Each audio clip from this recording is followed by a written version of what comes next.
जय हिंद दोस्तों, मैं NK. Sir the Shiva academy में आपका स्वागत करता हूं।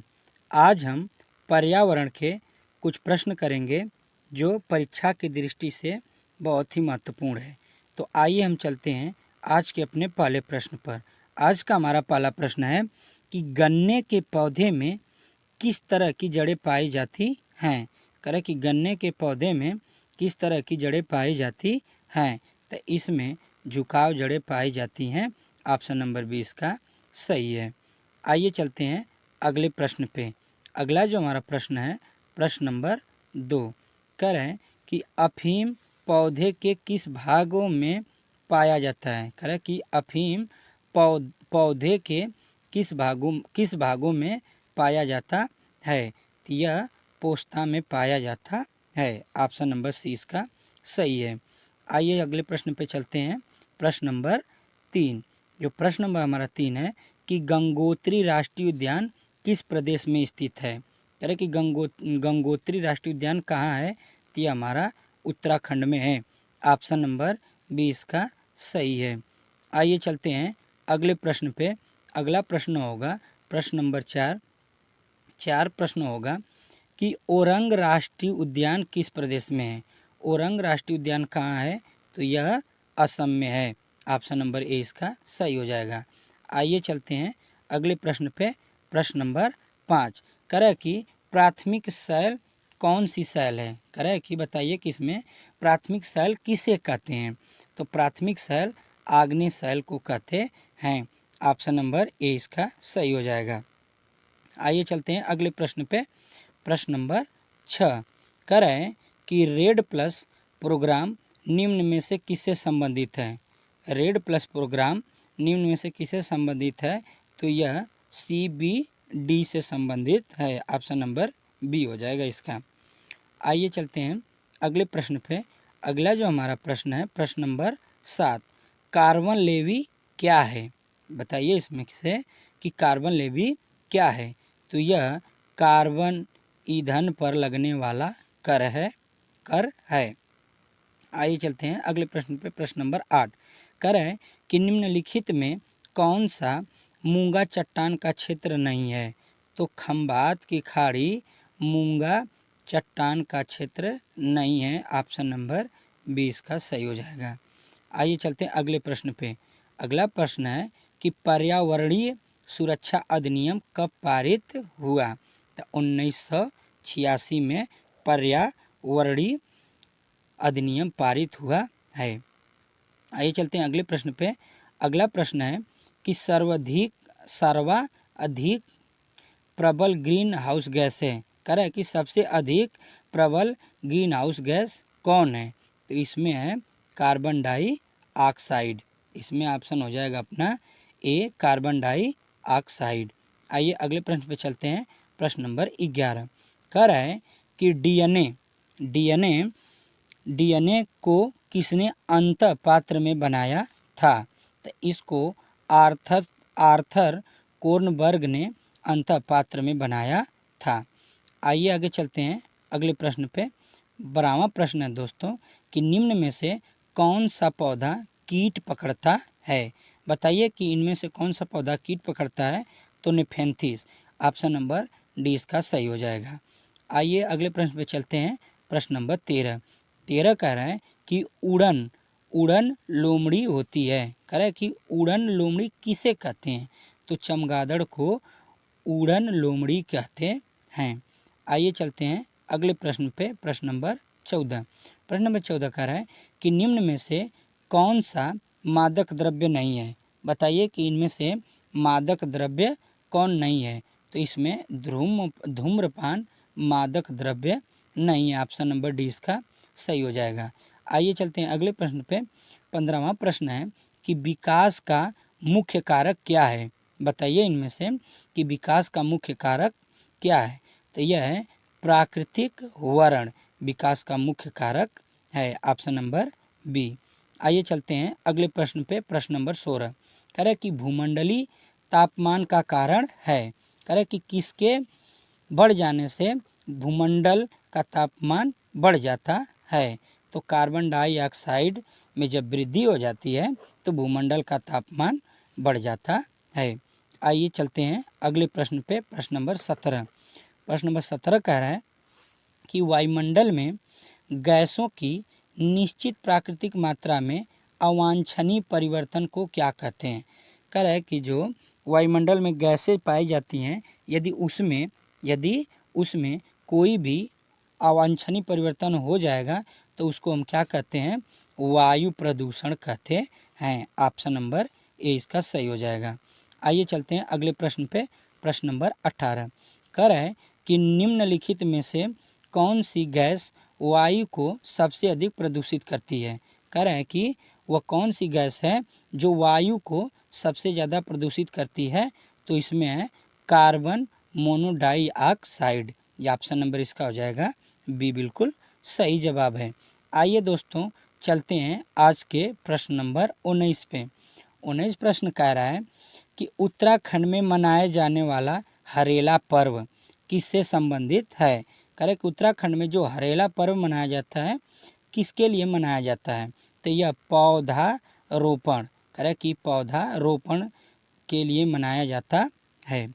आइए अगला प्रश्न चलते हैं। प्रश्न नंबर 20।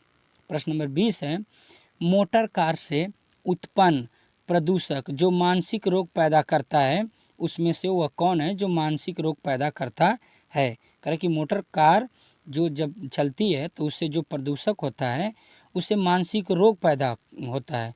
तो कौन सा कारण है जिससे मानसिक रोग पैदा होता है। तो शीशा के कारण मानसिक रोग पैदा होता है। आइए चलते हैं अगले प्रश्न पे। प्रश्न नंबर 11 करें 21 क्या है कि मिनीमाता रोग किसके कारण होता है। करें कि मिनीमाता रोग किसके कारण होता है। तब मिनीमाता रोग पारा के कारण होता है। यदि हमारा यदि पानी में पारा मिल जाएगा तो उसके सेवन से मिनीमाता रोग होता है। आइए चलते हैं अगले प्रश्न पे। प्रश्न नंबर 22 क्या कह रहा है। आइए चलते हैं। 22 प्रश्न कह रहा है कि अंतर्राष्ट्रीय अम्लीय वर्षा सूचना केंद्र कहाँ स्थापित किया गया है। कह रहे कि जो अंतर्राष्ट्रीय अम्लीय वर्षा होती है उसकी सूचना के लिए कौन सा केंद्र बनाया गया है। तो इस कहाँ बनाया गया है। तो ओस्लो नॉर्वे में बनाया गया है। आइए अगले प्रश्न पे चलते हैं। प्रश्न नंबर 23 कह रहे किस देश में सर्वाधिक अम्लीय वर्षा होती है। बताइए कि इनमें से सबसे ज़्यादा अम्लीय वर्षा किस देश में होती है। तो नॉर्वे में सबसे अधिक अम्लीय वर्षा होती है मेरे दोस्तों। आइए चलते हैं अगले प्रश्न पे। प्रश्न नंबर 24 कह रहा है कि अम्लीय वर्षा होती है उसकी खोज किसने की है। बताइए कि अम्लीय वर्षा का खोज किसने किया है। तो इसकी खोज रॉबर्ट एंगस स्मिथ ने किया है। ऑप्शन नंबर ए इसका सही हो जाएगा। आइए चलते हैं अगले प्रश्न पे। 25वां हमारा प्रश्न है कि राष्ट्रीय पर्यावरण कह रहा है कि राष्ट्रीय पर्यावरण शोध संस्थान कहाँ स्थित है। यह हमारा नागपुर महाराष्ट्र में स्थित है। आइए चलते हैं अगले प्रश्न पे। प्रश्न नंबर 26 कह रहे हैं कि भारतीय वन अनुसंधान संस्थान कहाँ स्थित है। तो यह हमारा देहरादून उत्तराखंड में स्थित है। इसका ऑप्शन नंबर ए हो जाएगा सही जवाब। आइए चलते हैं अगले प्रश्न पे। अगला प्रश्न है कि विश्व पर्यावरण संरक्षण दिवस कब मनाया जाता है। कह रहा है कि विश्व पर्यावरण संरक्षण दिवस कब मनाया जाता है। तो यह मनाया जाता है 26 नवंबर को। ऑप्शन नंबर 20 का सही है। आइए चलते हैं अगले प्रश्न पे। प्रश्न नंबर 28 कह रहे हैं कि विश्व वन्य जीव कोष का प्रतीक है। कह रहा है कि विश्व वन्य जीव कोष का प्रतीक इनमें से कौन है। तो लाल पांडा विश्व वन्य जीव कोष का प्रतीक है। आइए चलते हैं अगले प्रश्न पे। प्रश्न नंबर 29 कह रहे हैं कि निम्न में से किस ईंधन को पर्यावरण स्नेही माना जाता है। बताइए इनमें से पर्यावरण स्नेही किसे माना जाता है। तो संपीड़ित प्राकृतिक गैस को, जो संपीड़ित प्राकृतिक गैस होती है, इसी को पर्यावरण स्नेही माना जाता है। ऑप्शन नंबर डी इसका सही है। आइए चलते हैं अगले प्रश्न पे। इकोलॉजी शब्द का सर्वप्रथम प्रयोग किसने किया? कह रहा है कि इकोलॉजी शब्द का सर्वप्रथम प्रयोग किसने किया था? तो टांसले। किसने किया था? टांसले। ऑप्शन नंबर 20 का सही है। आइए चलते हैं अगले प्रश्न पे। प्रश्न नंबर 31 है कि प्राकृतिक पारिस्थितिकी तंत्र का उदाहरण क्या है? कह रहा है कि बताइए प्राकृतिक पारिस्थितिकी तंत्र का उदाहरण है। तो इसमें इसका उदाहरण है झील। क्या हो जाएगा? ऑप्शन नंबर सी इसका सही हो जाएगा, झील। आइए चलते हैं अगले प्रश्न पे। कह रहा है कि लवणीय जल पारिस्थितिक तंत्र का उदाहरण क्या है? इसका बताइए 32 का क्या होगा? प्रवाल भित्ति। क्या हो जाएगा? प्रवाल भित्ति। अगला प्रश्न है प्रश्न नंबर 33। विश्व का सर्वाधिक प्रसिद्ध कीटनाशक कौन सा है? बताइए कि विश्व का सर्वाधिक प्रसिद्ध कीटनाशक कौन सा है? तो ऑप्शन नंबर ए DDT। आइए चलते हैं अगले प्रश्न पे। प्रश्न नंबर 34 कह रहा है कि शाकाहारी प्राणी क्या कहलाते हैं? बताइए कि शाकाहारी प्राणी क्या कहलाते हैं? तो यह कहलाते हैं प्राथमिक उपभोक्ता। ऑप्शन नंबर 20 सही हो जाएगा। आइए चलते हैं अगले प्रश्न पे। प्रश्न नंबर 35 कह रहा है कि प्राकृतिक का जो प्रकृति है का सफाई कर्मी किसे कहा जाता है? तो गिद्ध को प्रकृति का सफाई कर्मी कहा जाता है। ऑप्शन नंबर 20 का सही है। आइए चलते हैं अगले प्रश्न पे। कह रहे हैं कि बैक्टीरिया किस श्रेणी में सम्मिलित है? बताइए कि बैक्टीरिया किस श्रेणी में सम्मिलित है? तो यह अपघटक की श्रेणी में सम्मिलित है। ऑप्शन नंबर 20 का सही हो जाएगा। आइए चलते हैं अगले प्रश्न पे। प्रश्न नंबर 37 कह रहा है कि पादपों से शाकाहारी जीवों में कितनी ऊर्जा पहुँचती है? कह रहा है कि जो पादप होते हैं शाकाहारियों में कितनी % ऊर्जा पहुँचती है? तो केवल 10% ऊर्जा पहुँचती है। ऑप्शन नंबर ए इसका सही जवाब है। आइए चलते हैं अगले प्रश्न पे। अगला प्रश्न है दोस्तों कि अवसादी चक्र में किसका प्रवाह होता है? बताइए कि अवसादी चक्र में किसका प्रवाह होता है? तो खनिजों का प्रवाह होता है। ऑप्शन नंबर 20 का सही हो जाएगा। आइए चलते हैं अगले प्रश्न पे। अगला प्रश्न है कि जीवों में ऊर्जा का स्थानांतरण किसके द्वारा होता है? करें कि जो जीव होते हैं उसमें ऊर्जा का स्थानांतरण किसके द्वारा होता है? तो इसमें हो जाएगा ऑप्शन नंबर 38 का। बताइए कौन सा हो जाएगा? खाद्य श्रृंखला। किससे हो जाएगा? खाद्य श्रृंखला हो जाएगा इसका सही जवाब। आइए चलते हैं अगले प्रश्न पे। अगला हमारा प्रश्न है कि पर्यावरण एवं पारिस्थितिकी का भौतिक घटक क्या है? कह रहा है कि जो पर्यावरण एवं पारिस्थितिकी का भौतिक जो घटक है वह क्या है? तो इसमें हमारा ऑप्शन हो जाएगा बी वनस्पति। वनस्पति हमारा इसका सही जवाब है। आइए चलते हैं अगले प्रश्न पे।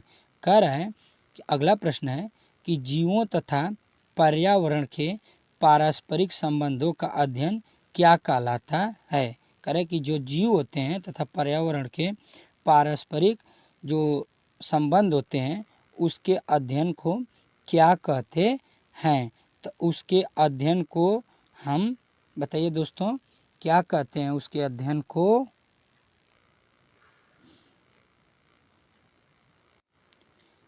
जीवों के पारस्परिक अध्ययन को हम क्या कहते हैं? तो इसको हम कहते हैं पारिस्थितिकी। ऑप्शन नंबर डी इसका सही हो जाएगा।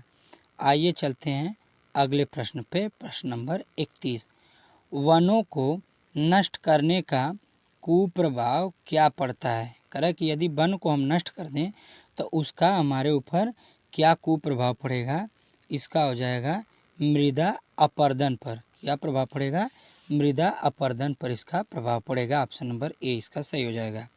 आइए चलते हैं अगले प्रश्न पे। प्रश्न नंबर 42 कह रहे हैं कि प्रकाश की ऊर्जा को रासायनिक ऊर्जा में कौन बदलता है? करे कि प्रकाशिकी ऊर्जा को रासायनिक ऊर्जा में कौन बदलता है? तो इसको हरे पादप बदलते हैं। ऑप्शन नंबर डी इसका सही जवाब है। आइए चलते हैं अगले प्रश्न पे। प्रश्न नंबर 43 प्रश्न कर रहे हैं कि पारिस्थितिक तंत्र के स्वपोषी घटक कौन होते हैं? करे कि जो पारिस्थितिक तंत्र के स्वपोषी घटक होते हैं वह कौन होते हैं? बताइए इनमें से बताइए इसका कौन सा सही जवाब है? तो इसका सही जवाब है ऑप्शन नंबर सी, पादप। आइए चलते हैं अगले प्रश्न पे। प्रश्न नंबर 43, अपघटक जीवों का उदाहरण कौन है? कह रहा है कि इसमें से अपघटक जीवों का उदाहरण कौन है? तो इसमें उदाहरण है कवक। ऑप्शन नंबर सी सही है। आइए चलते हैं अगले प्रश्न पे। प्रश्न नंबर 45 कह रहा है कि जैव भार में कौन सम्मिलित है? बताइए इसमें से कि जैव भार में कौन सम्मिलित है? तो इसमें समस्त जीव सम्मिलित हैं। Option number D. आइए चलते हैं अगले प्रश्न पे। अगला हमारा प्रश्न है कि पारिस्थितिक तंत्र में ऊर्जा का प्रवाह सदैव होता है। कह रहा है कि जो पारिस्थितिकी तंत्र में ऊर्जा का प्रवाह सदैव कैसे होता है? तो एक दिशी होता है। ऑप्शन नंबर 20 का सही हो जाएगा। आइए चलते हैं अगले प्रश्न पे। अगला हमारा प्रश्न है कि भारत में कहाँ मैंग्रोव वन, कह रहा है कि भारत में कहाँ मैंग्रोव वन, सदापर्णीय वन और पर्णपाती वनों का संयोजन होता है? बताइए इसमें कहाँ इनका संयोजन होता है? तो ऑप्शन नंबर डी, अंडमान और निकोबार द्वीप समूह। ऑप्शन नंबर डी इसका सही जवाब है। आइए चलते हैं अगले प्रश्न पे। अगला जो हमारा प्रश्न है कि टेलीविज़न रिमोट कंट्रोल किस प्रकार की तरंगों का उपयोग करता है? करें कि जो हम टेलीविज़न के लिए जो रिमोट का प्रयोग करते हैं वो कौन सी तरंगों का उपयोग करता है? अवरक्त। किस तरंगों का प्रयोग करता है? अवरक्त तरंगों का प्रयोग करता है। आइए चलते हैं अगले प्रश्न पे। अगला हमारा प्रश्न है कि विश्व का एकमात्र कार्बन मुक्त देश कौन सा है? कह रहा है कि बताइए इनमें से वह कौन सा देश है जो कार्बन से पूरी तरह से मुक्त है? तो स्वीडन। क्या है? स्वीडन इसका हो जाएगा। ऑप्शन नंबर ए सही जवाब है। आइए चलते हैं आज के हम अपने लास्ट प्रश्न पे। आज का हमारा अंतिम प्रश्न होगा दोस्तों कि भारत में भौगोलिक क्षेत्र के कितने प्रतिशत भाग में वन लगे हैं? करें कि बताइए कि भारत में जो क्षेत्र है भौगोलिक उस पर कितने परसेंट वन लगे हैं? ऑप्शन नंबर इसका हो जाएगा ए, 23.54%। ऑप्शन नंबर ए इसका बिल्कुल सही जवाब है। तो थैंक यू दोस्तों, और हमारे चैनल को सब्सक्राइब और लाइक ज़रूर कीजिएगा। धन्यवाद।